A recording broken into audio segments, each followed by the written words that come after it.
तो हम शुरू करने लगे एक्सपोर्ट सब्सिडीज़। एक्सपोर्ट सब्सिडीज़ जो है वो एक्सपोर्ट को बढ़ाने के लिए जो है उनको सब्सिडी, यानी कि एक्सपोर्ट को अगर प्रमोट करना है किसी कंट्री में तो एक्सपोर्ट सब्सिडीज़ का इस्तेमाल किया है। ठीक है, तो एक्सपोर्ट सब्सिडीज़ जो है वो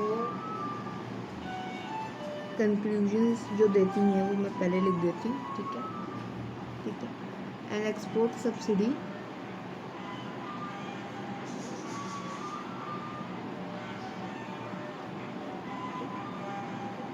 expands the exports। ठीक है, exports and the production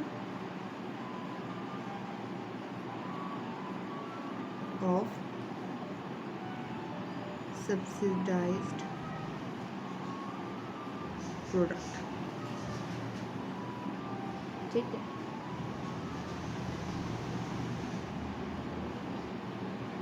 तो एक एक्सपोर्ट की सब्सिडी जो है वो एक्सपोर्ट को तो बढ़ा देती है एक कंट्री की, मगर उसके साथ साथ जो प्रोडक्शन होती है उस वो एक्सपोर्टिंग प्रोडक्ट की, उसकी प्रोडक्शन को भी बढ़ा देती है। इवन ये भी हो सकता है कि आपका जो एक्सपोर्ट सब्सिडी की वजह से एक importing good can be converted into exporting good. ठीक है, ये वाला केस हम भी देखेंगे, इसमें आगे मैं आपको 3 केसेस करवाऊंगी इसके अंदर। ठीक है,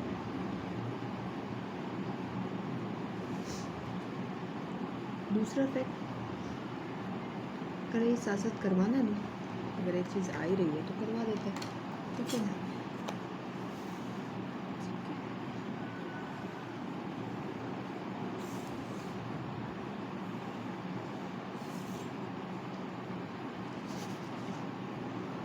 यहाँ पे है आपके पास क्वांटिटी ऑफ द प्रोडक्ट। ठीक है, और यहाँ पे प्राइस है। ठीक है, ये जो मैं ग्राफ बना रही हूँ ये डोमेस्टिक कंट्री का है। ठीक है, यानी कि ये गुड जिस कंट्री के अंदर है उसका है। ठीक है, graph is of domestic production country. ठीक है, यानी जहाँ ये गुड जो है प्रोड्यूस होगा। ठीक है, अब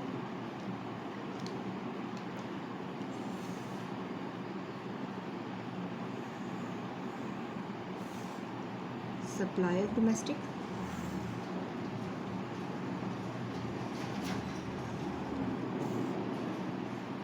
डिमांड ऑफ डोमेस्टिक कर दूँ।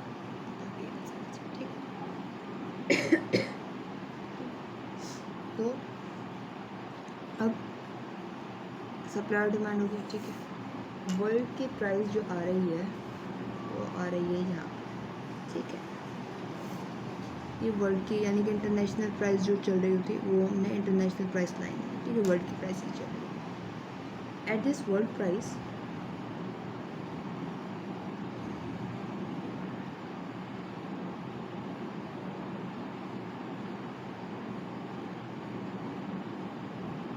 दिस गुड, यानी कि जिस भी गुड की हम बात कर रहे हैं, this good is an importing good.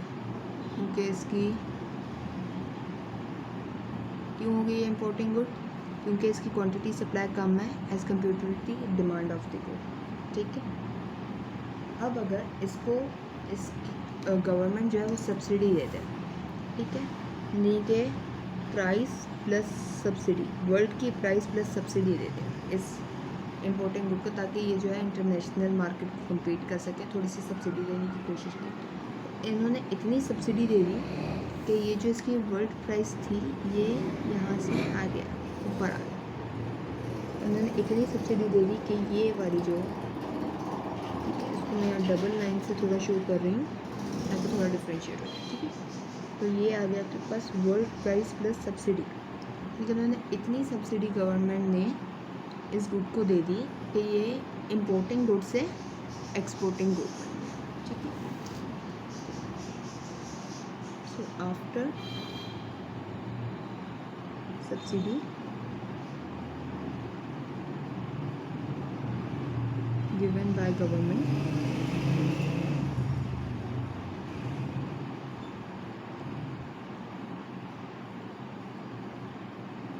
the good becomes an exporting good.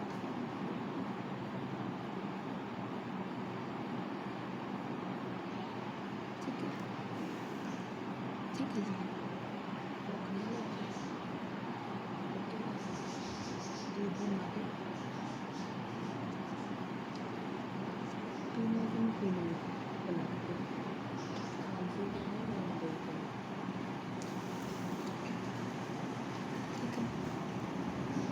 अच्छा, ये वो एक्सपोर्टिंग गुड हो जाती है। ठीक है, तो ये केसेस आपको कौन से गुड्स के अंदर स्पेशली नज़र आते हैं? तो ये केसेस इतनी सब्सिडी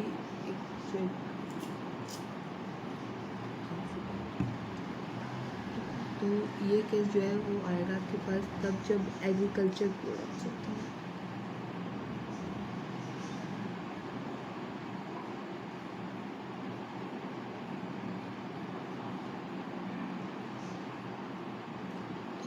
यानी कि एग्रीकल्चर प्रोडक्ट्स, वीट, राइस, इनके मामलात में, क्योंकि इनकी जो वर्ल्ड प्राइस होती है वो इतनी ज़्यादा हाई नहीं होती है। ठीक है, तो उसको इस हद तक सब्सिडाइज करना कि वो एक इम्पोर्टिंग गुड से एक एक्सपोर्टिंग गुड बन जाए, ये जो है एक गवर्नमेंट करती है।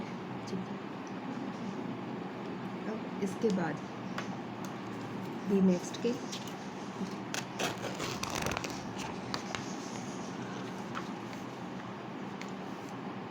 या नेक्स्ट इफेक्ट जो कि इसका होता है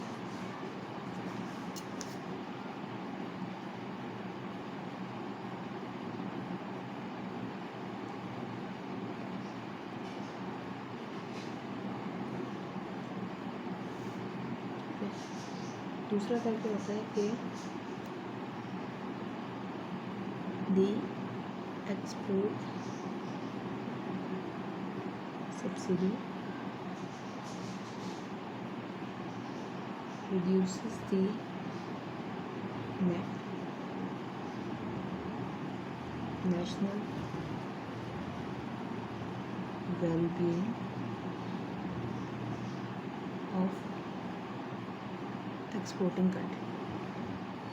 अब ये कैसे होगा? इसके लिए हम देखेंगे एक्सपोर्ट सब्सिडी का case for a small country.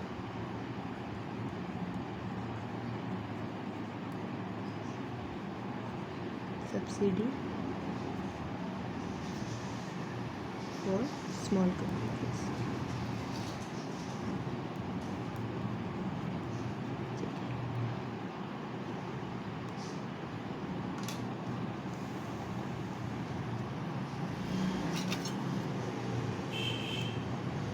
इस मामले में मुझे एक चीज़ याद रखिएगा कि एक्सपोर्ट की सब्सिडी जो होती है वो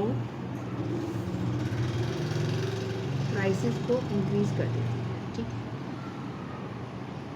यानी और जो प्राइस प्लस सब्सिडी होती है वो प्राइस होती है जो कि हम लोग पे कर रहे होते हैं। ठीक है, या होती है हमें छूट मिल जाती है। यानी वो 120 प्राइस फॉर एग्जांपल, अगर किसी के पास 100, अगर मैं एग्जांपल अभी करवा रही हूँ आपको, उसमें वर्ल्ड प्राइस 100 है, जिसके ऊपर 20 रुपीज़ की जो वो सब्सिडी मिल रही है। ठीक है, तो 120 हो जाएगा।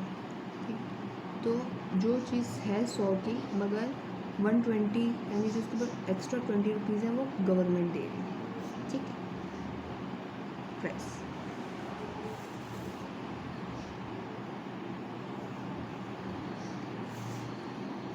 डोमेस्टिक डिमांड यानी वही किसी एक गुड की बात कर रहे हैं। ठीक है, स्मॉल कंट्री केस का मतलब ये है कि जो डोमेस्टिक कंट्री के अंदर चेंजेस आ रही होंगी वो इतनी छोटी होंगी कि वो इंटरनेशनल मार्केट को अफेक्ट नहीं करेगी। ठीक है,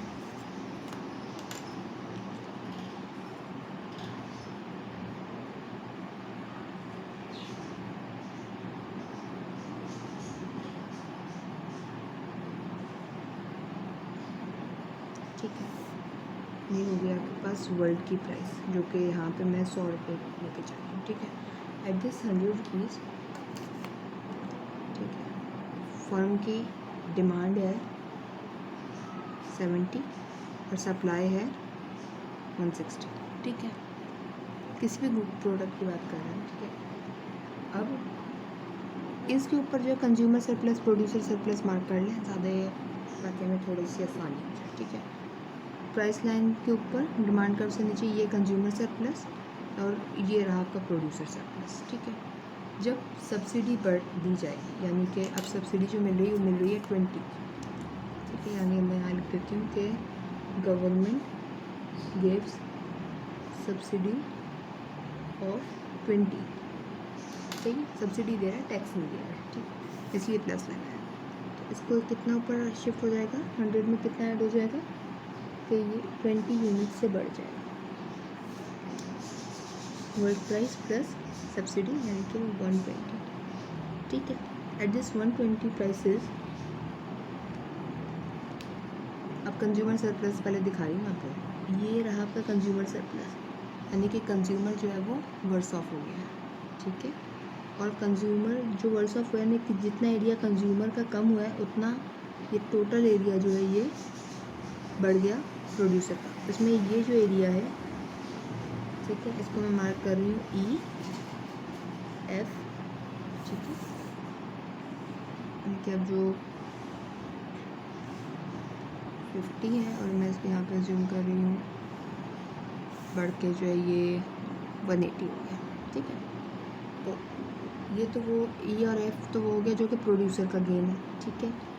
फिर एफ कौन सा है, एफ है आपका कंज्यूमर का इफेक्ट, ये सप्लायर का इफेक्ट, इसको मैं एच नाम दे रही हूँ, ठीक है।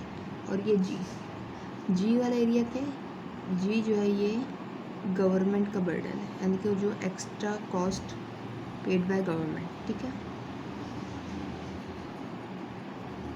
पेड बाय गवर्नमेंट, ठीक है। ये हो गया आपके पास स्मॉल कंट्री केस, ठीक है। इसके अंदर आपको मैं नीचे लिख देती हूँ कि प्रोड्यूसर गेन, ठीक है, ठीक है। प्रोड्यूसर का गेन में कौन कौन सी चीज़ शामिल हो जाएगी, ई और एफ, और जो प्रोड्यूसर का गेन है वो कंज्यूमर का लॉस है, ठीक है, सही है जी, ठीक है। गवर्नमेंट्स कॉस्ट यानी सब्सिडी वो हमें दे रहे तो अपनी तरफ से एक्स्ट्रा खर्चा कर रहे हैं जी, ठीक है। और कंज्यूमर इफेक्ट, ठीक है, तो कंज्यूमर इफेक्ट कौन सा, जो डिमांड कर्व के साथ डेडवेट लॉस लगा है, एफ। और प्रोड्यूसर इफेक्ट जो सप्लाई साइड के साथ आपका डेडवेट लॉस है, ये वो डेडवेट लॉस है जो कि प्रोड्यूसर फेस करेगा, एच, ठीक है। अच्छा, इसके अंदर मैंने भी आपको दिखाया था कि कंज्यूमर सरप्लस कम हो रहा था, यानी कि कंज्यूमर्स जो थे जो है वर्स ऑफ हो रहे थे, ठीक है। गवर्नमेंट जो है वो भी वर्स ऑफ हो रहा है, ज़ाहिर सी बात है, उसके लिए तो ये एक्स्ट्रा कॉस्ट है, ठीक है। बेटर ऑफ कौन हो रहा है, प्रोड्यूसर, डोमेस्टिक का प्रोड्यूसर। तो देखा जाए तो फुल में से 2 पार्ट जो है वो वर्स ऑफ है। तो ये क्या कहता है कि एक्सपोर्ट की सब्सिडी जो है वो नेशनल वेलबीइंग को रिड्यूस करती है, ठीक है। तो ये वाला जो एक इफेक्ट था, ये जो एक इफेक्ट कंक्लूजन्स जो निकाले गए थे वो भी एक चीज़ साबित हो गई कि स्मॉल कंट्री केस से कि आपका जो नेशनल वेलबीइंग होता है वो कम हो जाता है एक्सपोर्ट की सब्सिडी देने से, ठीक है। यानी एक्सपोर्टिंग कंट्री का ही वेलबीइंग जो है वो कम हो जाता है एक्सपोर्ट की सब्सिडी देने से, ठीक है।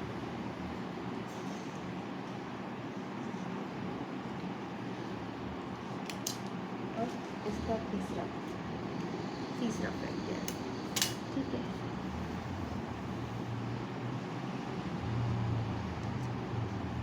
थर्ड कंक्लूजन,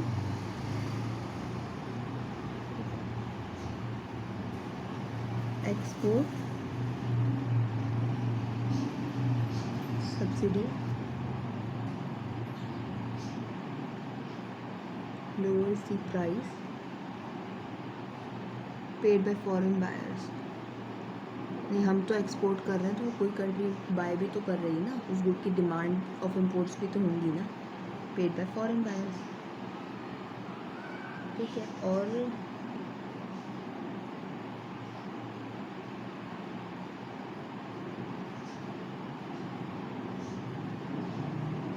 अब फॉरेन बायर्स की लोअर प्राइस पे कर रहे हैं, यानी कि अब इंटरनेशनल मार्केट पे इफेक्ट आ रहा है। तो अब हम कौन सी चीज़ पढ़ेंगे? हम पढ़ेंगे export subsidy under the large country case, export subsidy to exporting country. ठीक है, इन लार्ज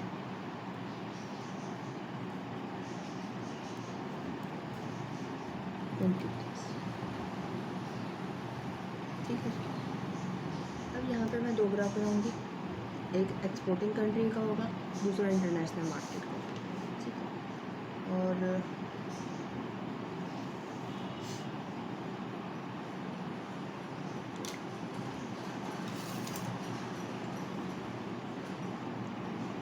हम उनको साइमल्टेनियसली लेके चलेंगे। और जो मैं आपको समझाऊंगी कोशिश कीजिएगा कि आप लोग ज़रा गौर से सुन लें। आई नो मुझे सुना रही हूँ फिलहाल, यहाँ पे लोग सो रहे होते हैं, बोर भी हो रहे होते हैं, आई नो बोर हो जाते हैं, बट सीखना तो बुरी चीज़ है, ये कहूँगी सर। ठीक है,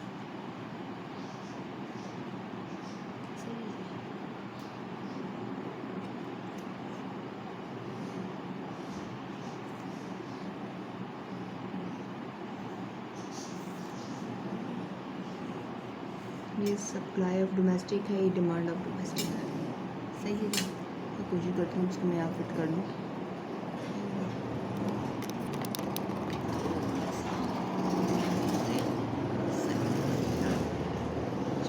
ये तो डोमेस्टिक का है, यानी कि ये आपका कौन सी कंट्री का आ गया? ये हो गया एक्सपोर्टिंग कंट्री।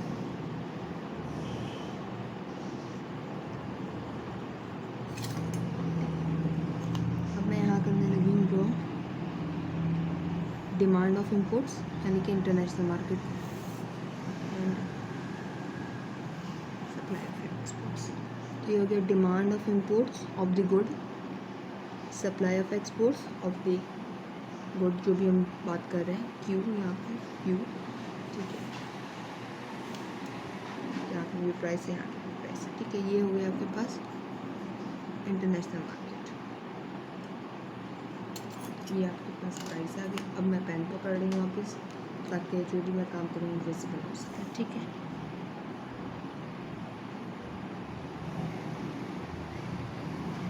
ये आ गई प्राइस, इंटरनेशनल की प्राइस, यानी कि अभी कोई सब्सिडी नहीं लगी। ठीक है, तो ये आ गई वर्ल्ड प्राइस, ये इंटरनेशनल प्राइस लाइन जो आप लोग लिखना पसंद करें। ठीक है, वर्ल्ड प्राइस पे एक्सपोर्टिंग चल रही है, सब चल रहा है। ठीक है, लार्ज कंट्री का केस है। ठीक है, ये रही आपकी इंटरनेशनल मार्केट। अब मैं इसको सही से लिख देती हूँ ताकि ये प्रॉपरली नज़र आ जाए। इंटरनेशनल मार्केट,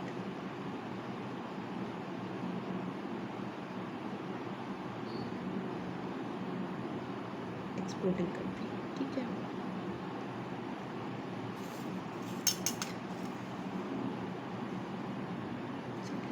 इतना तो नज़र आ ही जाएगा।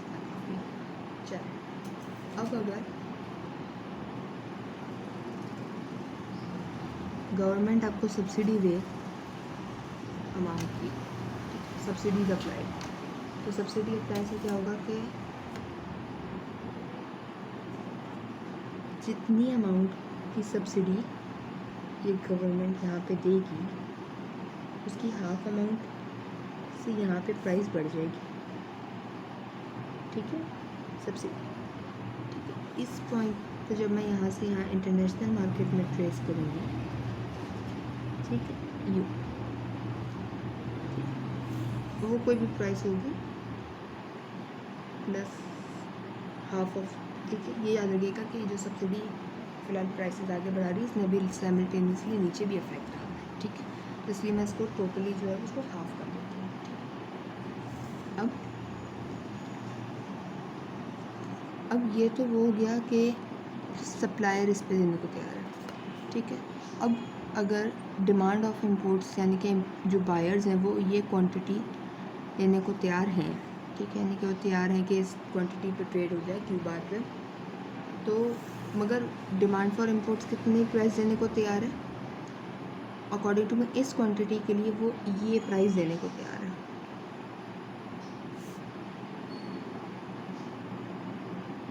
ठीक है।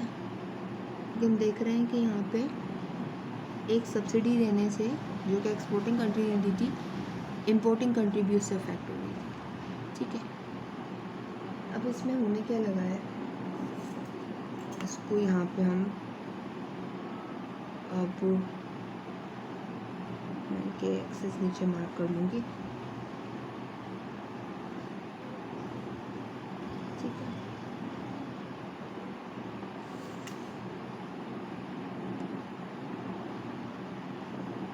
ई और ये एफ प्रोड्यूसर का गेन, डोमेस्टिक प्रोड्यूसर जो एक्सपोर्टिंग कंट्री का प्रोड्यूसर, ठीक है। जी जो कि कॉस्ट बेयर कर रहा है, एक्सपोर्टिंग कंट्री जो कि गवर्नमेंट जो कॉस्ट बेयर कर रही है। एच प्रोड्यूसर का इफेक्ट, ये एम, एल, ये के, इस जे, ये आई, ये नया लॉस का एरिया है, ठीक है। अब ये कौन सा लॉस है, ये वो लॉस है जो कि फॉरेन कंट्री पे कर रही होगी या जो इम्पोर्टिंग कंट्री है वो, ठीक है। इम्पोर्टिंग या फॉरेन का बायर जो है वो अफेक्ट हो रहा होगा, ठीक है। इसमें भी इस चीज़ को मार्क कर देती हूँ कि ये कौन सा पार्ट कहाँ पे बन रहा है, ठीक है। तो this is the N, R, T, U, T plus H. अब टी प्लस एच का है, ये टी प्लस एच यानी कि जो डेड वेट लॉसेज हैं वो यहाँ पे, ठीक है। और जी जो है वो यहाँ पे भी है, यहाँ पे भी, ठीक है। यानी कि जितने लॉसेज हैं वो यहाँ पे आपको इसमें भी नज़र आ जाएंगे। अब कौन सा लॉस कहाँ है वो मैं लिख देती हूँ। फ़िलहाल एक्सपोर्टिंग कंट्री की बात कर रही हूँ, तो ई प्लस एफ जो है वो एक्सपोर्टिंग प्रोड्यूसर का गेन है, ठीक है। मैं उसको थोड़ा नीचे करें ताकि नीचे लिखा नजर भी आ जाए आपको, ठीक है। ये इस तरीके से एक्सपोर्टिंग प्रोड्यूसर गेन, और सेम जो है वो डोमेस्टिक कंज्यूमर का लॉस है, ठीक है, जो मैंने पहले भी आपको करवाया था, ठीक है। एफ क्या था हमारे पास, कंज्यूमर इफेक्ट। एच क्या है, प्रोड्यूसर इफेक्ट। जी क्या था, गवर्नमेंट कॉस्ट, ठीक है। अभी जो आई, जे, के, एल, एम है, आई प्लस जे प्लस के प्लस एल प्लस एम, ये क्या है, ये है आपके फॉरेन बायर्स का लॉस, ठीक है। साइमल्टेनियसली इंटरनेशनल मार्केट में क्या हो रहा है,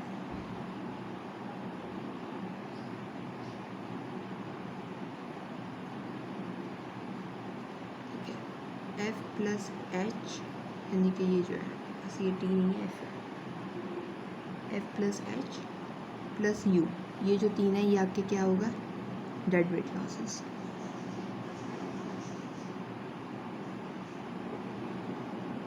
ठीक है। जी यहाँ पे भी वही है, दोनों जो जी हैं ये है गवर्नमेंट की कॉस्ट, ठीक है, एक्सपोर्टिंग कंट्री के गवर्नमेंट की कॉस्ट, ठीक है। Whereas N plus R plus T, ठीक है, प्लस क्यू, ये जो है ये फॉरेन बायर का लॉस है, इनके बिल्कुल इक्वल होगा इसके, ये दोनों बिल्कुल इक्वल होंगे, ठीक है।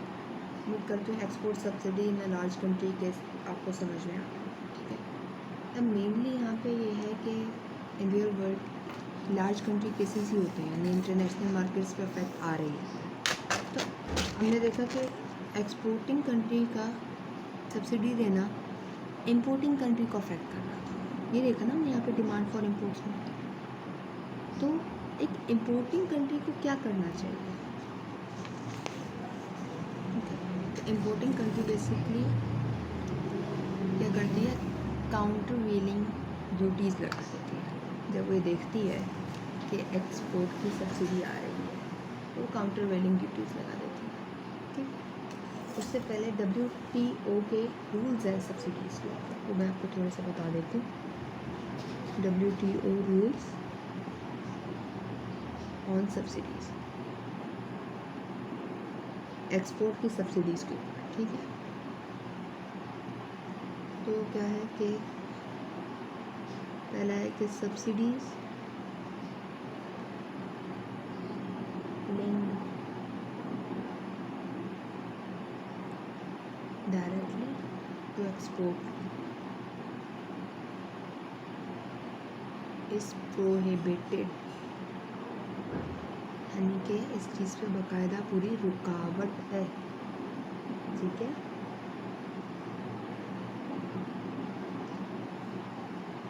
मगर छूट भी है। किसको है छूट? सिर्फ और सिर्फ किसको है? Except the export subsidies used by lowest income developing country, यानी जिनकी इनकम बहुत ज़्यादा लोएस्ट है, इनकम डेवलपिंग कंट्रीज। क्यों? क्योंकि ये जो सब्सिडीज़ होती हैं इससे इनका बैलेंस ऑफ पेमेंट जो है वो बेटर ऑफ हो रहा होता है। ठीक है, यानी कि इनका एक्सपोर्ट का बढ़ना है, एक तरीके से इनकी पेमेंट आना होता है, इनकी इनकम का बढ़ना होता है। ठीक है, second, subsidies that are not linked directly to exporting, यानी कि वो बिल्कुल डायरेक्ट एक्सपोर्टिंग को लिंक ना कर रही हो, but still impact on exports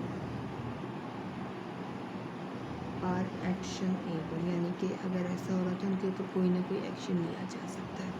ये WTO वर्ल्ड ट्रेड ऑर्गेनाइजेशन के दो रूल्स हैं। ठीक है, अच्छा, तो क्या एक इम्पोर्टिंग कंट्री को काउंटर वेलिंग ड्यूटीज़ लगा देनी चाहिए? अपना बचाने के लिए तो लगा देनी चाहिए। ठीक है, इसको भी लगा देनी चाहिए।